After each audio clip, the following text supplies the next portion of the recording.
यहाँ आपको अपडेट करेंगे मखसूस नशिस्तों से मुतालिक सुप्रीम कोर्ट के फैसले पर अमल दरामद न करने के खिलाफ तहरीक इंसाफ की खवातीन उम्मीदवार और कारकुनान का इलेक्शन कमीशन के बाहर एहतजाज जारी है।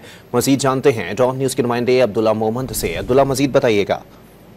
जी बिल्कुल, मखसूस नशिस्तों के हवाले से जो पाकिस्तान तहरीक इंसाफ की खवातीन मेम्बरान और कारकुन है, उनकी तादाद तकरीबन 30 से 40 है।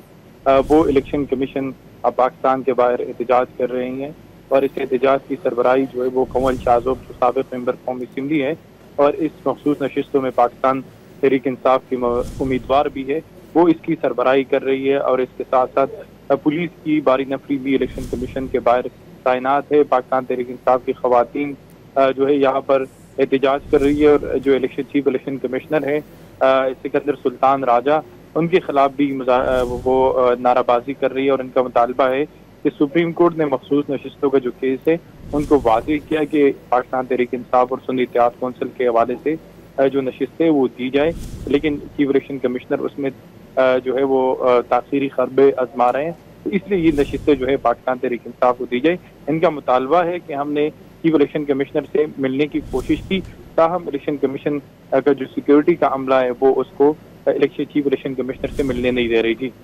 बहुत शुक्रिया अब्दुल्ला।